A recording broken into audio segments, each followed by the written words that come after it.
Hello, everybody. What's going on? Happy Monday to you. Hope you're all doing great today and tonight. This is just a quick video talking about Dunk and Egg, our duo, our dynamic duo now that will continuously probably flood the waves of HBO and soon to be Netflix. Unfortunately, at some point when HBO gets sold to Netflix, if that ends up happening, we'll see. It's going to be really weird at that point. But the top points from this episode, the top main things are Duncan is a dude who experiences pre-traumatic stress. Apparently he's experiencing these pre-traumatic stress as opposed to post-traumatic stress disorder. And he's also wondering the possibility that he may not remember the being a Hedge Knight might not be as memorable as he thinks it is, or as filled with glory as he thinks as it is. And was the lie justified? Was it justified? I'm just continuously asking this question because this is something that I think is worth the talk. It's worth talking about. Him lying about being knighted, and of course, last but not least, if Sir Duncan the Tall was a real athlete in the real world, how differently would he be treated than he's treated this way? He's treated terribly just because he's not a highborn, just because he's not this, just because of his lineage, right? That's why he's being treated like crap. But anyway, it's just one of those things you got to think about. If he was a champion fighting in real gladiator wars or just fighting in UFC, would he be praised? Yes, of course he would, because he's 6'5" and 265 pounds. The actor is. Anyway, how's it going, Death by Saber? How you doing today? Oh, it's going great. Yeah, Duncan, he just needs a chance to prove himself. Needs to show people what he could do. Just give the man a chance to prove himself. Yeah, I watched the episode. I didn't like the beginning, but I liked the rest of it.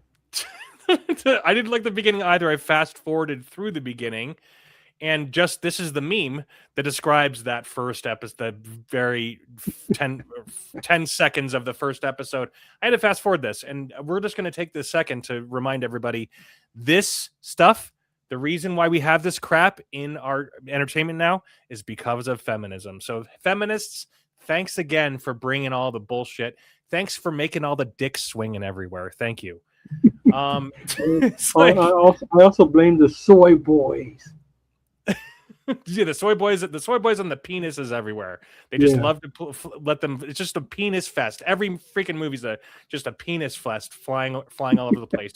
But this is what Part says. He says, "Me watching the opening scene of Night of the Seven Kingdoms episode 2, and of course there's a giant, Austin Powers moment flying through the air. Austin Powers, we should have used that instead." Anyway, so let's just go over the hard points real quick and we'll get into it.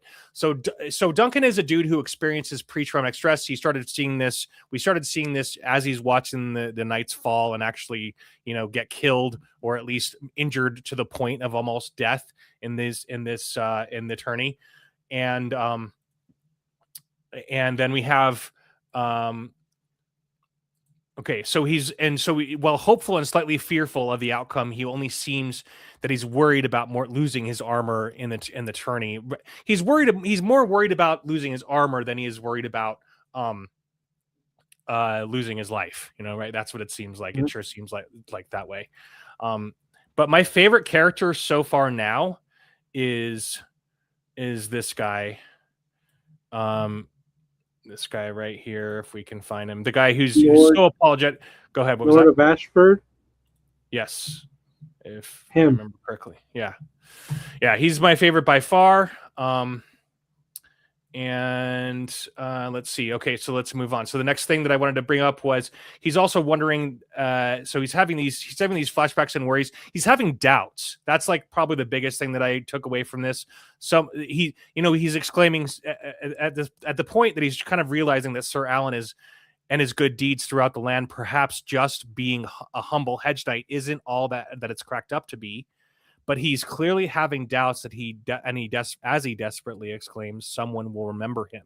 So he's almost to the point where he has to he's trying to almost convince himself that being a Hedge Knight is worth it, that it's worth the glory, that all of his good deeds that he might fulfill, do in the future, that those things will be celebrated. I noticed too that the Hedge Knight and Shit Knight apparently is the same thing. This because they showed him shitting, or Well, no, just, because I heard that mentioned a few times. They're like, "Oh, Shit Knight." that's right. So when every time he mentioned Hedge Knight, like somebody say, "Oh, Shit Knight." Yes. Yes. Yeah, I can see that. I can see that definitely. It's well, I mean, speaking of shit, that's the scene where he is looking at a robin while he's shitting, but that whole thing again, it wasn't my favorite. Mm-hmm. Never loved that. I never really liked that. But anyway, okay, so let's, my stuff is having trouble here. Let me share this. All right. All right. So let's get to the rest of it. So perhaps having the freedom of being a homeless and valiant Hedge Knight who won't be as widely recognized as he previously thought. The key point is that the audience believes, so far, we believe in his decency and integrity, although he has had to lead this lie to become accepted into the tourney, and then soon, grant him, because he will be granted success. Go ahead. He lied on his resume like we all do. Well, yeah, exaggerate on our resumes. Sure. Well, I mean, it's one of those things where it's. I personally really think it was justified. So we'll end it there, and maybe we'll come back when we have more people to talk about it. But I think it's justified in this particular situation because he's a worthy guy. He's worthy of being a knight. He's much more worthy of being a knight than pretty much most of the knights that we've seen appear in Game of Thrones. So just that's my 2 cents on it. But yeah, he would be definitely celebrated and not treated this badly if it was in the real world. And of course, Duncan and Egg have their humorous moments, building their relationship up more and more. And what was that scene? There was a scene where he's saying, I'll get some dogs. And he's like, what about, how are you going to get your dogs? And he just barks at him. He just says, woof. And he scares him with that. It's pretty funny. Yeah. Some of the silliness. Go ahead. He says, do not rob me. Do not think of robbing me. I will hunt you down with dogs. That's right. Thank you. That's right. It's refreshing and fun. Like, this is good. It's a good thing to happen. And I hope that I hope this lasts for, 5 seasons like they're planning on. But, with the way the other one ended, where, no one's holding our breath. No one will hold our breath. Mm-hmm. And for the first time in many years, we finally get the King's Guard. Hold on, this is episode 2 we need to be looking at. So the King's Guard finally have their white armor, right? And this was a good moment. The brothers. And then they're not brothers, but they said they're brothers, but they're not actually brothers. But they aren't. Okay, I didn't know that. Okay.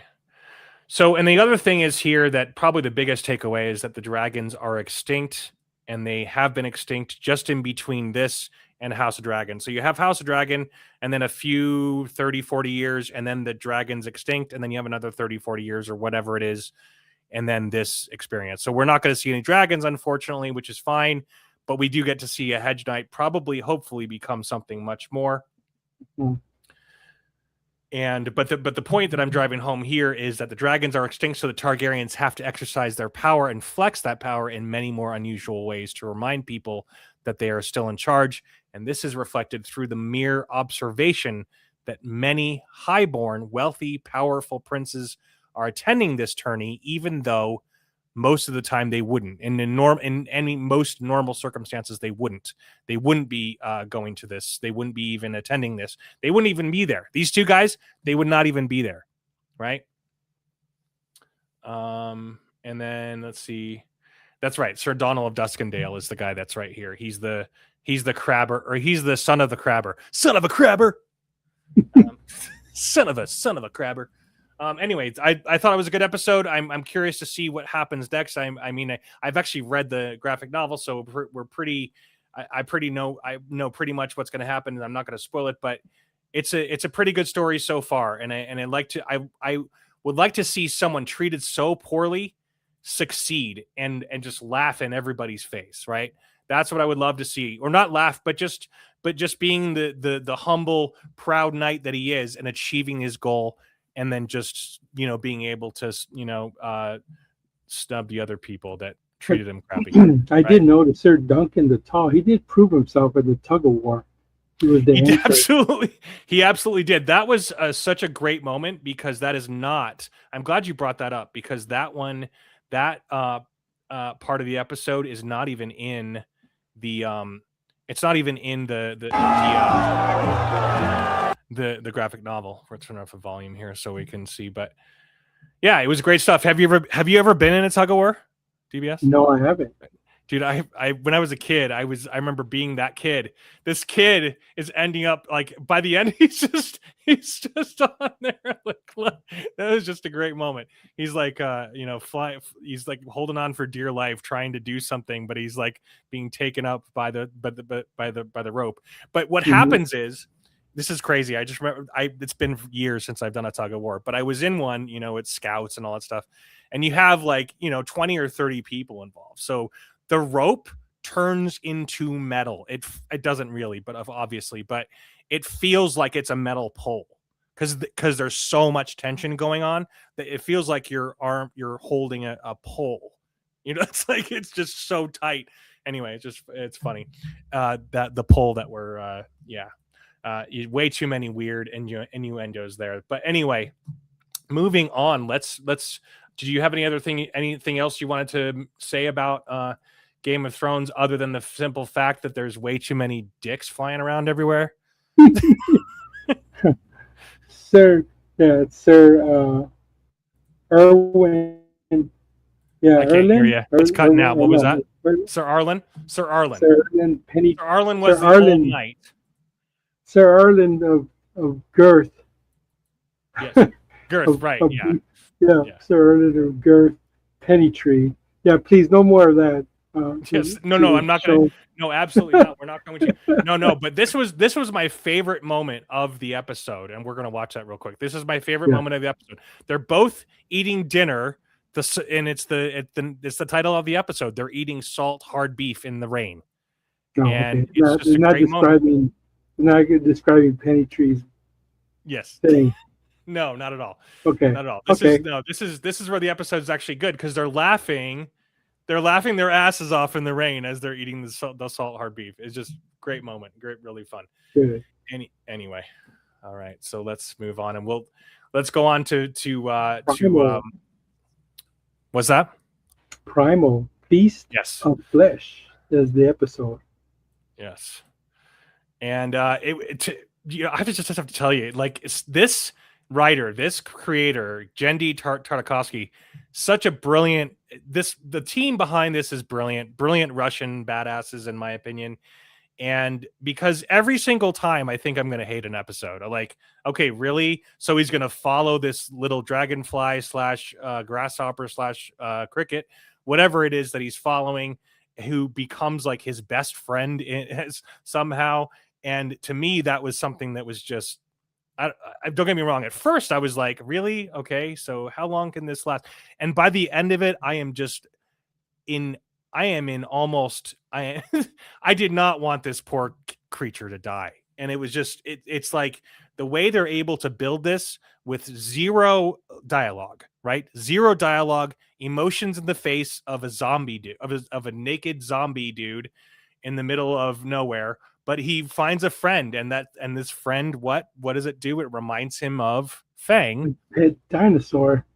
Yeah, his companion. His companion, the T-Rex, right? Yes. It's great to see all of his memories come back slowly. But he realizes the value of friendship. And when I was first watching this, I cannot tell a lie. I was definitely getting a little like, well, okay, really? What's going on with this? What are we going to do here? And in the way it was built so well and so good. And I just have to say, I did not want this character to die after the fact. I thought he was going to accidentally kill him or something, and then be just, overwrought with just sorrow. But anyway, I was watching this guy walk, and when you watch him walk around, like if anybody just decided to walk like that at some Comic-Con or something, everybody would know what they're doing, right? If they just walk like that, it just lunges around like a freaking what is it? Frankenstein? Sorry, what were you gonna say? Yeah, it'd be hard to cosplay him at a convention. Yeah. I'm sure somebody could do it. Somebody would do it.